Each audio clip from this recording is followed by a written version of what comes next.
करेंगे शुरुआत। सबसे पहले इस वक्त की एक बड़ी खबर आपको बता दें, नारायणपुर से एक बड़ी खबर मिल रही है। 2 जवान और 1 टीआई शहीद हो गए। एक बड़ी और दुखद खबर, आईडी रिकवर करने के दौरान ब्लास्ट हुआ और उसका शिकार हो गए।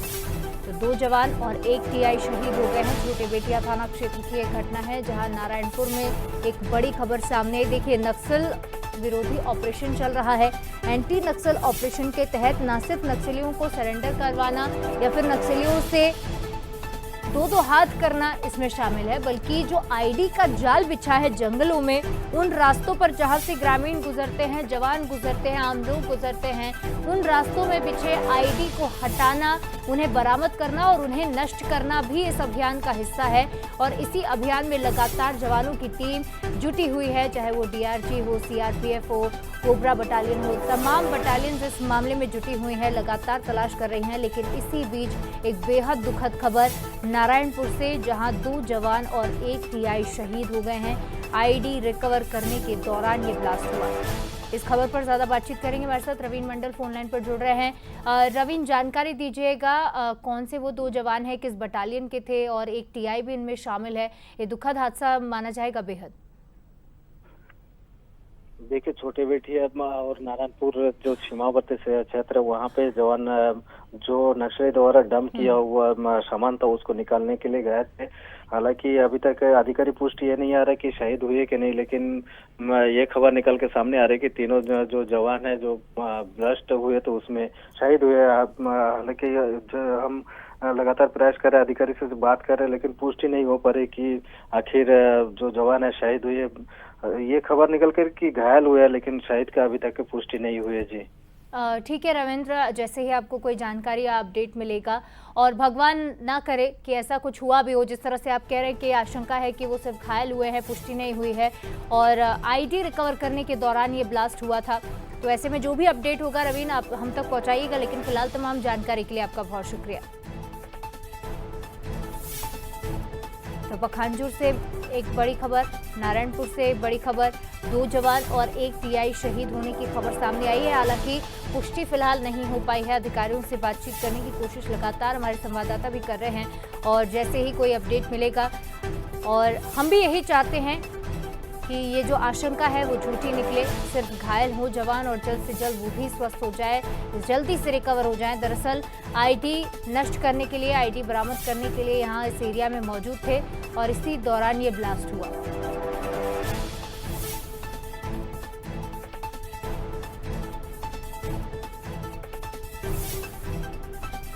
इस खबर पर ज्यादा बातचीत करेंगे, हमारे साथ स्टेट एडिटर आदित्य नामदेव जी भी सीधे जुड़ रहे हैं। आदित्य जी, नारायणपुर से एक बड़ी और दुखद खबर सामने आई है। बिल्कुल, देखिए 31 मार्च के बाद ये पहली बड़ी घटना है जिसमें ये दावा हुआ था कि नक्सलिज्म खत्म हो गया। देखिए, मैंने फिर कहा, इतने सारे आईडी हैं, बस्तर पूरा जो है आईडी की, अगर हम जमीन की खुदाई शुरू करें तो हजारों आईडी निकलेंगी। ये आईडी वो आईडी है जिसको रिकवर करने के लिए गए थे जवान, और इसमें देखिए 4 लोग घायल हुए थे, जो बहुत दुखद है। जो भी जानकारी आ रही है निश्चित तौर पर, इसमें डीआरजी के जो इंस्पेक्टर हैं सुखराम वट्टी, वो शहीद हो गए हैं। कांस्टेबल कृष्णा कोमरा, वो जो है वो शहीद हो गए हैं। कांस्टेबल संजय गढ़पाले, वो भी शहीद हो गए हैं। और एक जो जवान है जख्मी है, कांस्टेबल परमानंद कोमरा, उसको बेहतर इलाज के लिए जो है वो हायर सेंटर मतलब रायपुर लाया जा रहा है। फिलहाल बहुत दुखद है, 31 मार्च के बाद पहली बड़ी घटना है। और देखिए, ये विस्फोट जो है वो कहीं ना कहीं एक हादसा भी आप कह सकते हैं, क्योंकि रिकवर करने गए थे, नक्सलियों से कोई लोहा लेने नहीं गए थे वहां पर। लेकिन ये जानकारी मिली थी कि उस जगह पर बहुत सारा जो है वो माइनिंग करके रखी है नक्सलियों ने, वहां पर लगातार जो है वो बहुत सारा विस्फोटक है, उसको रिकवर करने गए थे। और वो रिकवर करने के लिए जैसे ही वो खुदाई शुरू किए हैं, वहां पर ब्लास्ट हो गया। ब्लास्ट में 3 की शहादत जो है वो सामने आई है। निश्चित तौर पर आदित्य जी, बेहद ही दुखद खबर है, क्योंकि बहुत लंबे समय बाद इस तरह का कोई घटनाक्रम हमने देखा है। अब तक नक्सलियों के खिलाफ अभियान चल रहा था, लेकिन अब जंगल को क्लियर करने के अभियान में अगर इस तरह की घटना हुई है तो निश्चित तौर पर बेहद ही दुखद है। फिलहाल तमाम अपडेट्स के लिए आपका शुक्रिया। लेकिन एक बार फिर से वो अपडेट आप तक पहुँचा दें कि 2 जवान और 1 टीआई शहीद हो गए हैं। इंस्पेक्टर सुखराम वट्टी, कांस्टेबल कृष्णा कोमरा शहीद हुए। देखिए, जानकारी हम लगातार पहुंचा रहे हैं, अब तक अपडेट जैसे ही हमें मिल रहा है हम लगातार वो अपडेट भी आप तक पहुंचा रहे हैं। कांस्टेबल संजय गढ़पाले भी शहीद हुए हैं, एक जवान घायल है जिन्हें बेहतर इलाज के लिए रेफर कर दिया गया है। आईडी रिकवर करने के दौरान दरअसल ये ब्लास्ट हुआ था। तो उन अधिकारियों के, उन जवानों के नाम भी हम आपको बताएंगे। देखिए, नारायणपुर से एक बड़ी खबर सामने है जिसके बाद ये खुलासा हुआ कि 2 जवान और 1 टीआई शहीद हो गए हैं। इंस्पेक्टर सुखराम भट्टी, कांस्टेबल कृष्णा कोमरा और कांस्टेबल संजय गढ़पाले, ये 3 वो नाम है, ये 3 वो जवान हैं जो शहीद हो गए हैं। बेहद ही दुखद। और आपको बता दें कि एक जवान घायल भी है जिसे इलाज के लिए रेफर कर दिया गया है।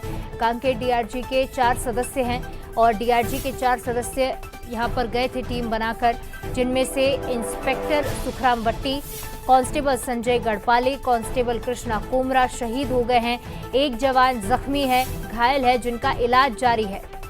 तो कांस्टेबल परमानंद कोमरा को बेहतर इलाज के लिए आवश्यक सुविधाएं दी जाने के लिए अस्पताल भेजा गया है। लेकिन एक बेहद ही दुखद खबर, ये खबर बड़ी इसीलिए भी है क्योंकि लंबे समय से इस तरह की कोई घटना सामने नहीं आई थी। जिस तरह से हमने बातचीत की और ये भी पता चला कि जो आईडी थे उन्हें बरामद करने के लिए, उन्हें हटाने के लिए यहाँ पर गए थे, लेकिन उसी का शिकार हो गए। स्टेट एडिटर आदित्य नामदेव जी हमारे साथ जुड़ रहे हैं। आदित्य जी, बेहद ही दुखद खबर है, बड़े लंबे अरसे के बाद इस तरह का हादसा हुआ है, घटनाक्रम हुआ है और आगे भी अब अलर्ट कर दिया जाएगा तमाम जवानों को ऐसी घटनाओं को लेकर। बिल्कुल, देखिए शिवालिका, बस्तर बारूद के ढेर पर है। मैंने कहा ना कि नक्सलिज्म खत्म हो जाएंगे, नक्सली खत्म हो जाएंगे, इसका ये मतलब नहीं है कि दुर्घटनाएं नहीं होंगी, घटनाएं नहीं होंगी। कारण यह है कि इतनी भारी मात्रा में वहां पर जो है विस्फोटक है। केवल देखिए, और वो ग्रामीणों को उन्होंने इतना ज्यादा एक्टिव करके रखा है कि केवल 2 आपको वायर जोड़ने हैं, उसके अलावा कुछ नहीं करना है, सब कुछ जमीन के भीतर है। 100 किलो आईडी बचा हुआ है, बहुत एहतियात रखने की जरूरत है। मैं हर बार अधिकारियों से बातचीत होती है तो यही कहता हूं कि नक्सलिज्म खत्म हो गया तो इसके चलते आप ये मत समझिए कि बस्तर पूरी तरह से सेफ हो गया, नहीं, अभी बहुत समय लगेगा, बहुत काम करना बस्तर में भी बाकी है। और ऐसे समय में जब इतनी बड़ी घटना थी, टीआई लेवल के अधिकारी हैं वो शहीद हो गए, 2 जवानों की शहादत हो गई, चौथा जो गंभीर रूप से घायल है। ऐसे में जवानों का मनोबल टूटता है। और जिसपे हम दावे कर रहे हैं कि 31 मार्च के बाद नक्सलिज्म खत्म, ठीक है, नक्सलिज्म खत्म हो गया, लेकिन आप अगर इस प्रकार की शहादतें होंगी तो आप सोच सकते हैं कि फोर्स का मनोबल कहाँ जाएगा। बहुत एहतियात रखने की जरूरत है। और इन सब चीजों में एक बात और सामने आ रही है, कहीं ना कहीं लापरवाही भी हो रही है, क्योंकि उनको ये लग रहा है वहां पर रहने वाले लोगों को, वहां की फोर्सेस को, सब कुछ खत्म हो गया, अब तो बहुत आराम से हम कहीं भी आ जा सकते हैं, बहुत आराम से हम चल फिर सकते हैं। नहीं, ऐसा नहीं है। एहतियात रखना बहुत जरूरी है, नहीं तो और बड़ी घटनाओं की हम कहीं ना कहीं आने वाले समय में ऐसा लगता है कि बड़ी घटनाएं और हो सकती है। कुल मिलाकर बहुत एहतियात और बहुत सावधानी रखने की फिलहाल बिल्कुल जरूरत है। निश्चित तौर पर आदित्य जी, क्योंकि जिस तरह से हमने भी लगातार खबरें दिखाई और जो ग्राउंड रिपोर्ट्स हमने देखी उसमें कितने डंप अब तक बरामद किए जा रहे हैं, लगातार उसमें न सिर्फ हथियार मिलते हैं बल्कि बारूद भी मिलता है और न जाने कितना बारूद दबा हुआ होगा इस जमीन के नीचे। करीब 1000 आईडी होने की खबर तो बीते दिनों ही सामने आई थी और आगे कितने दिन अमूमन लग सकते हैं इस तरह की सर्चिंग ऑपरेशन के लिए, या फिर पूरी तरह से हम कह सके कि हाँ अब बस्तर बारूद मुक्त भी हो चुका है? शिवालिका, सालों लगेंगे, सालों, क्योंकि 1-2 जगह नहीं है ये तो बस्तर में इतनी जगह है कि नक्सली भी भूल गए होंगे कहाँ कहाँ उन्होंने बारूद लगाया है। क्योंकि मैंने कहा हर बार कि ये आप ये बिल्कुल मत समझिए कि अब जो है आप किसी भी रास्ते पर बहुत आराम से जा सकते हैं। आप बिल्कुल मत समझिए कि नक्सली खत्म हो गए तो कोई घटना नहीं, कि नहीं, अब मुझे ऐसा लगता है कि आपको और ज्यादा एहतियात रखने की जरूरत है और ज्यादा सावधान रहने की जरूरत है। क्योंकि जब इंसान को ये लगता है कोई खतरा नहीं है तो वो लापरवाह हो जाता है और वही लापरवाही उसकी जान ले लेती है। शहादत कहीं ना कहीं उसी लापरवाही के चलते हुई है, क्योंकि जहां पर आईडी लगी है वहां पर डिमाइनिंग करने के दौरान ये ब्लास्ट हुआ है। ब्लास्ट इतना तगड़ा था कि मौके पर ही तीनों की शहादत वहां पर हो चुकी है। और भी देखिए, क्योंकि फोर्सेस लगातार जो है वो निकाल रही है वहां से अंदर से जितना विस्फोटक हो रहा है, लेकिन हर जगह फोर्सेस को जानकारी मिल पाए, हर जगह वो पहुंच पाए, पॉसिबल नहीं है। फिलहाल बहुत चैलेंजेस है बस्तर की पूरी फोर्स के लिए। आदित्य जी, एक छोटा सा सवाल ये भी आपसे रहेगा कि क्या जिस तरह से नक्सलियों से लड़ने के लिए, नक्सलवाद से लड़ने के लिए, उस मानसिकता से लड़ने के लिए एक स्ट्रैटेजी बनाई गई, पूरी प्लानिंग की गई, क्या इस चीज के लिए भी एक स्ट्रैटेजी की जरूरत है? क्योंकि जिस तरह से आपने कहा कदम कदम पर खतरा है। बिल्कुल, देखिए बीच में मुझे बहुत अच्छे से याद है कि गृह मंत्री विजय शर्मा जी इजराइल जाने वाले थे। इजराइल से कुछ ऐसी तकनीक बुलाने वाले थे जिससे जमीन के भीतर, क्योंकि अभी भी जमीन के भीतर कुछ फुट तक ही हम ये आइडेंटिफाई कर सकते हैं कि आपके नीचे जो है वो विस्फोटक लगा है कि नहीं, लेकिन ऐसे 20-20, 25-25 मीटर के अंदर उन्होंने गड़ा के रखे हैं, कम से कम 20-20 फुट के अंदर गड़ा के रखें कि उतना आपका जो आप जिस इक्विपमेंट से सर्च करते हैं आईडी का, वो आपके आइडेंटिफाई नहीं कर पाता। यही बड़ा कारण है कि हम हर समय वहां पर नुकसान पहुंचाते हैं। फिलहाल वो तकनीक कब तक आएगी छत्तीसगढ़, ये अभी फिलहाल भविष्य के गर्त में, लेकिन अगर वो तकनीक आ जाती है तो निश्चित तौर पर बस्तर को बहुत फायदा होगा। फिर मैं कह रहा हूँ सेंटर को भी अब इस बारे में बहुत एहतियात रखने की जरूरत है, क्योंकि ऐसे इक्विपमेंट्स बहुत जरूरी है। मैंने फिर कहा, जब वहां नक्सली नहीं है, घटनाएं हो रही हैं तो ज्यादा दिक्कत है। नक्सली रहते, आमना सामना होता तो लोग पहले से तैयार रहते हैं कि हम उस रास्ते पे जा रहे हैं तो वहां घटना हो सकती है। लेकिन अब जब नक्सली नहीं है, वो ये सोच के रखें कि आगे कुछ होगा ही नहीं, बहुत लापरवाह होते जा रहे हैं, उसका एक बड़ा नुकसान यहाँ पर जो है वो देखने को मिल रहा है। फिलहाल मैंने फिर कहा, बहुत बहुत बहुत ज्यादा एहतियात रखने की जरूरत है। बिल्कुल बिल्कुल ज़रूरत है, क्योंकि बॉम्ब डिटेक्शन मशीन्स जो है हमारे पास अवेलेबल या जवानों के पास अवेलेबल, हम ये कहें उसका जितना रेंज होना चाहिए, जिस तरह से आप बता रहे हैं 20 से 25 मीटर अंदर है, उतना रेंज अगर नहीं है तो ये बड़ा खतरा निश्चित तौर पर बना हुआ है। फिलहाल आप बने रहिए आदित्य जी हमारे साथ। रजत वाजपेयी बस्तर ब्यूरो भी हमारे साथ जुड़ रहे हैं। रजत, एक बेहद ही दुखद खबर है, लेकिन ये अलर्ट करने वाली भी खबर है, क्योंकि नक्सलवाद से लड़ाई तो लंबे समय से चल ही रही थी, लेकिन अब जो लड़ाई है वो और भी ज्यादा खतरनाक है। जिस तरह से आदित्य जी भी हमसे जुड़े हुए थे लगातार, वो कह रहे थे कि बस्तर बारूद के ढेर पर बैठा हुआ है और कदम कदम पर खतरा है। बिल्कुल, देखिए 31 मार्च को जब ये घोषित हुआ था कि बस्तर जो है नक्सल फ्री हो चुका है, इसके बाद बंसल न्यूज ने 2 बार इस खबर को पॉइंट आउट किया था कि जमीन के नीचे दबा बारूद जो है आने वाले समय में बहुत बड़ी चुनौती बनकर सामने आएगा। और आज जो घटना हुई है उसको उसी से जोड़कर सीधे तौर पर देखा जा सकता है। जिन 3 जवानों की शहादत हुई है उनमें कृष्णा कोराम, ये बस्तर फाइटर्स का जवान है, सुखराम वट्टी डीआरजी के प्रभारी टीआई हैं, और इसके अलावा संजय गढ़पाले ये आरक्षक हैं। एक और जवान है परमानंद कोराम, इन्हें भी चोटें आई हैं और इन्हें तत्काल वहां से रेस्क्यू करने की कोशिशें जो है वो बीएसएफ के 129वीं बटालियन के जवानों के द्वारा की जा रही हैं। हालांकि बहुत ऑकवर्ड ज्योग्राफिकल टेरेन होने की वजह से जवान बहुत आसानी से उन तक नहीं पहुंच पा रहे हैं। लगातार रक्तस्राव हो रहा है और जो 3 जवान शहीद हुए हैं उनकी शहादत के पीछे इसे ही बड़ी वजह बताया गया है।